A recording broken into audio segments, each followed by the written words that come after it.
The spark. If you were an American woman in the 1920s, smoking in public wasn't just frowned upon. It was scandalous. A behavior reserved for prostitutes, rebels, and outcasts. But one Easter Sunday in New York, something strange happened. Dozens of elegant women lit their cigarettes at the exact same moment and walked proudly down Fifth Avenue. They called them torches of freedom. It looked like a spontaneous protest for women's rights, but it wasn't. Behind it all was Edward Bernays, nephew of Sigmund Freud, working for the American Tobacco Company. Bernays had discovered something radical. You don't sell products, you sell identities. You sell feelings. You sell dreams. Using his uncle's theories of the unconscious mind, Bernays transformed smoking from a dirty habit into a symbol of female liberation. Within years, sales of Lucky Strikes to women exploded. It was not just a marketing win. It was the birth of something far more dangerous, the engineering of consent. The invisible architecture. What Bernays pioneered was not advertising as we.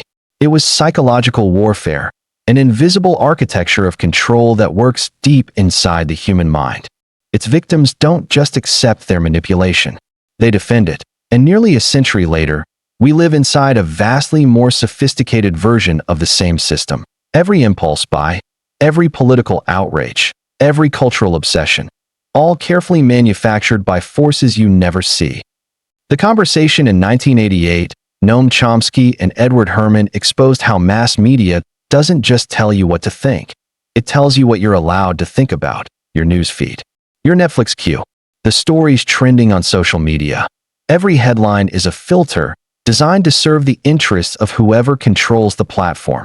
And when it comes to shaping public perception, the military has been playing the same game for decades. As documented in Operation Hollywood, the U.S. Department of Defense has influenced films for over 50 years, offering military gear and locations.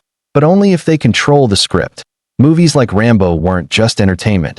They were psychological operations, reprogramming audiences to see war as heroic, necessary, and patriotic. The science of distraction. The Romans knew the formula: bread and circuses.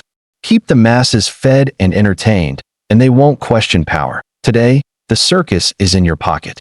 TikTok, Instagram, YouTube, all engineered by behavioral neuroscientists to hijack your brain's reward systems. Their mission isn't just to keep you watching. It's to drain the energy you could be using for self-education, deep thought, or resistance. Aldous Huxley warned, you don't need to ban books. You just need to make people not want to read them.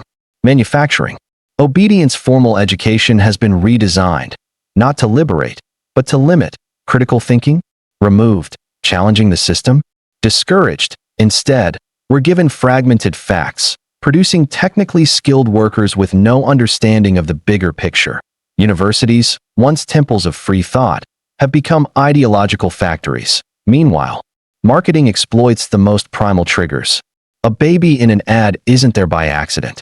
Images of pets, children, and lovers target our subconscious, compelling decisions before we're even aware we're making them. The sexualization trap. One of the most effective tools of control is hypersexualization.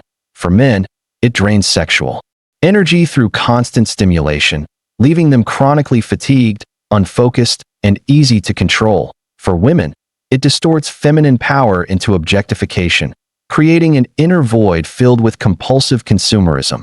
This is not random, that it's calculated. That a society locked in basic desires can't climb to higher levels of consciousness.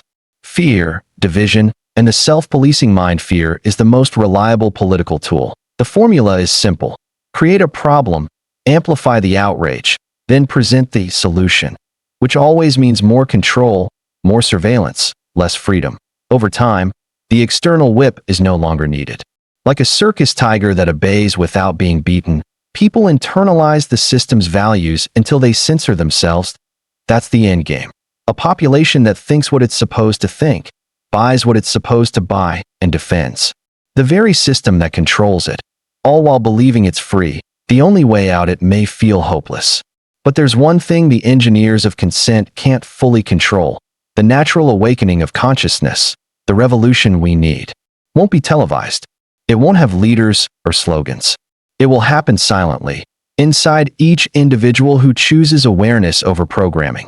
Every time you resist an impulse, Every time you question a headline, every time you choose education over distraction, you are breaking their hold. The moment you see the strings, the puppet show loses its power. The only question that remains is, what kind of tiger will you be?